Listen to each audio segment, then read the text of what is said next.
बिस्मिल्लाहिर्रहमानिर्रहीम। तोशा खाना केस को लेकर आज कुछ लोगों को बड़ी उम्मीदें थी कि इमरान खान को सज़ा हो जाएगी। उनकी उम्मीदों पर पानी फिर गया। आज हुमायूं दिलावर साहब भी बड़े बेचैन थे इस फैसले को हतमी अंजाम तक पहुंचाने के लिए। उनके भी हाथ पांव बंध गए। इमरान खान को आज जिस तरह से जस्टिस अमर फारूक की अदालत से रिलीफ मिला है, उसकी कोई तवक्को नहीं कर सकता था। जस्टिस अमर फारूक की तरफ से 2-3 फैसले किए गए हैं, उनमें से खासे फैसले इमरान खान के ख़िलाफ़ हैं, लेकिन एक आध फैसला ऐसा है जिसने इमरान खान को बहुत बड़ी कामयाबी दिला दी है, जिसका कोई सोच भी नहीं सकता था। आज एक बार फिर 3 अदालतों में तोशा खाना केस की समाअत हुई।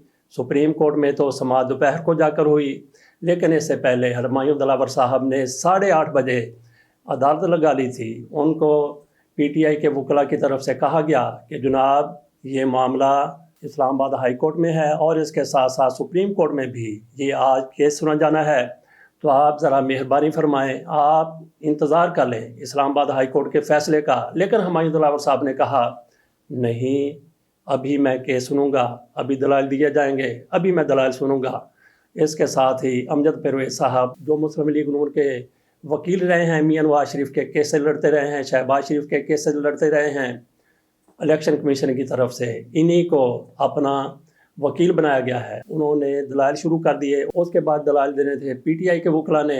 हुमायूं दिलावर साहब बड़े बेचैन थे, बड़े बेकल थे कि इस मामले को मैं आज हतमी अंजाम तक पहुंचा दूं। उन्होंने तहरीक इंसाफ के वकला की एक नहीं सुनी, बल्कि इमरान खान के वकील आसम बेग को उन्होंने उनको कहा कि आप ख्वाजा हारस की ज़ुबान बोल रहे हैं। ख्वाजा हारस कौन सी ज़ुबान बोलते हैं जो इनको समझ नहीं आती।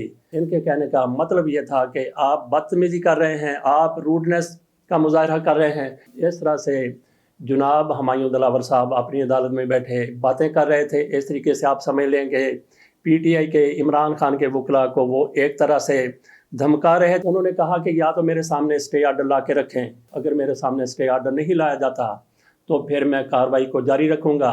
जुमे का वक्फा हो गया, जुमे का हाफ डे होता है, लेकिन जज साहब ने हुक्म दिया कि मैं 3 बजे 3:30 बजे दोबारा से बैठूँगा, दलाइल सुनूँगा।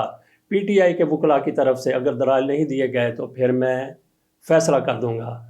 इसी दौरान सुप्रीम कोर्ट का बेंच बैठता है, उसमें थोड़ी सी तब्दीली की जाती है। अली अकबर मुज़ाहिर नकवी की जगह पर मज़हर अली साहब को बिठाया जाता है। मसरत हलाली हैं और इसके साथ साथ सरबराही कर रहे थे या आफरीदी साहब। वहाँ पे ख्वाजा हारस पेश हुए और ये बताया गया कि हाई कोर्ट में हमारा केस पड़ा हुआ है, वहाँ से कोई अभी तक फ़ैसला नहीं आया, तो हम ये दरख्वास्त वापस लेते हैं, इस्लामाबाद हाई कोर्ट चले जाते हैं। वहाँ से सुप्रीम कोर्ट की तरफ से ये कहा गया कि जब तक इस्लामाबाद हाई कोर्ट की तरफ से फ़ैसला नहीं आ जाता, जो केसेस उनके सामने हैं, जिस तरीके से हमने उनको कहा हुआ है, उस वक्त तक लोअर कोर्ट किसी किस्म का फ़ैसला नहीं दे सकती।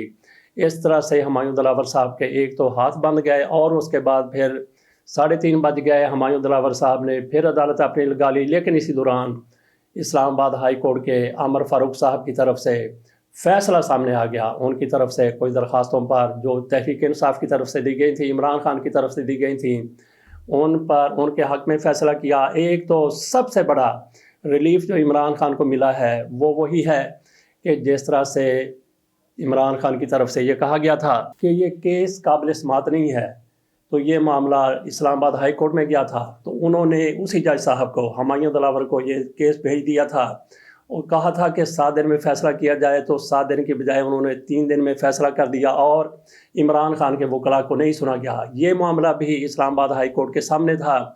इस मामले पर इस्लामाबाद हाई कोर्ट की तरफ से आमर फारूक साहब की तरफ से वो फ़ैसला ख़त्म कर दिया गया, वो फ़ैसला मुस्तरद कर दिया गया। उस फ़ैसले को कलअदम करार दे दिया गया और कहा गया कि इस पर यही जज साहब दोबारा समाअत करें और दोबारा फ़ैसला करें, जिसके लिए पहले 7 दिन दिए गए थे। और इमरान खान की तरफ से कहा गया था कि इन जज साहब पर हमारा एतमाद नहीं है, केस ट्रांसफ़र किया जाए। इसको आमर फारूक साहब की तरफ से पजीराई नहीं बख्शी गई और इसके साथ साथ ये भी कहा गया था कि जिस तरह से हमारा हक़ के दिफा ख़त्म किया गया है, हमारे वकला को सुना जाए। तो इस मामले में आमर फारूक साहब की तरफ से ये फ़ैसला किया गया کہ اگلے ہفتے اس پر ڈیسائیڈ کیا جائے گا، اس پر اگلے ہفتے فیصلہ کیا جائے گا، تو یہ معاملہ اگلے ہفتے تک مؤخر کر دیا گیا۔ تو جج ہمایوں دلاور صاحب نے 5 اگست کو پاکستان سے باہر کسی کانفرنس میں شرکت کے لیے جانا ہے، تو وہ چاہتے تھے کہ جانے سے پہلے جو بھی ہو میں عمران خان کے خلاف یا عمران خان کے اس کیس کا فیصلہ کر کے جاؤں، اور فیصلہ کیا آنا تھا وہ بھی پی ٹی آئی کی طرف سے بتایا جا رہا ہے۔ خود عمران خان بھی کہتے ہیں کہ مجھے سزا دینا مقصود ہے۔ تو جیسے ہی یہ فیصلہ سامنے آیا ہے تو ان لوگوں کے گھروں میں ماتم شروع ہو گیا، مسلم لیگ نون والے پیٹنے لگے۔ تھوڑی دیر پہلے عطا تارڑ صاحب چیخ کر کہہ رہے تھے کہ عمران خان کہاں ہیں، وہ منافق ہیں، وہ جھوٹے ہیں، کیوں اپنے کیس میں پیش نہیں ہو رہے۔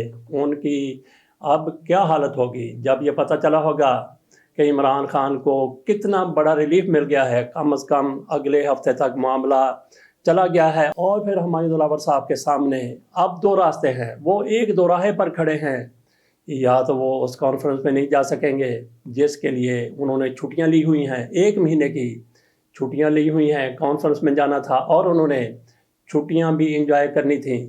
یا تو وہ پھر کانفرنس کو چھوڑ دیں گے یا پھر وہ عمران خان کے اس کیس کو چھوڑ دیں گے۔ دونوں میں سے ایک چیز ان کو چھوڑنا پڑے گی۔ مجھے یہ لگتا ہے کہ جس طریقے سے ان کی دم پر پاؤں رکھا گیا ہے، ایک طرف تو ان کی دم پر پاؤں رکھا گیا ہے، دوسری طرف ان کو ویڈیو دکھانے والی بھی سامنے کھڑی ہوئی ہے، وہ ان کو ویڈیو دکھا رہی ہے کہ یہ تیری ویڈیو ہیں، ارشد ملک کی بھی ایسی ویڈیو تھی، فلاں جج کی بھی ایسی ویڈیو تھی، فلاں اس ادارے کے بندے کی بھی ایسی ویڈیو تھی، تیری بھی یہ ویڈیو ہے، تو وہ بھی سامنے کھڑی ہوئی ہے۔ تو دیکھتے ہیں کہ ہمایوں دلاور صاحب کیا فیصلہ کرتے ہیں۔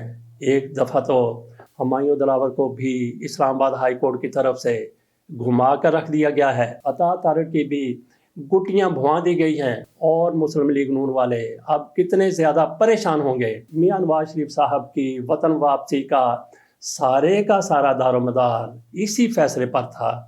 وہ وہاں بیٹھے ہوئے تھے، چارٹر تیار کروانے کی کوششیں ہو رہی تھیں کہ جیسے ہی ہمایوں دلاور صاحب عمران خان کو نااہل کرنے کا فیصلہ کرتے ہیں، 48 گھنٹے کے اندر میاں نواز شریف صاحب پاکستان آ جائیں گے۔ اب دیکھتے ہیں میاں نواز شریف صاحب کب پاکستان آتے ہیں۔ بہرحال عمران خان کو ایک بہت بڑا ریلیف مل گیا ہے۔ ناظرین، جیسے یہ خبر ہمارے سامنے آئی ہم نے اس میں سے موٹی چیزیں آپ کے سامنے رکھ دی ہیں، تو باقی اس معاملے میں بڑے ایکسپرٹ بیٹھے ہوئے ہیں، بڑے ماہر بیٹھے ہوئے ہیں، جیسے کہ ایڈوکیٹ عبدالغفار ہیں، وہ اس بارے میں ایک چیز آپ کے سامنے کھول کر رکھ دیں گے۔ ان کے ویلا کا انتظار کیجئے اور ہمیں اجازت دیجئے۔ وہ مارنے والے سے بچانے والا بہت بڑا ہے، اور وہ کس طرح سے کسی کو بچاتا ہے کسی کے وہم و گمان میں بھی نہیں ہوتا، اور جب وہ بچانے پہ آ جاتا ہے تو پھر اس بندے کو اسی بندے سے بچا دیتا ہے جو اس کی جان کا دشمن ہوتا ہے۔ اجازت دیجیے، اللہ حافظ۔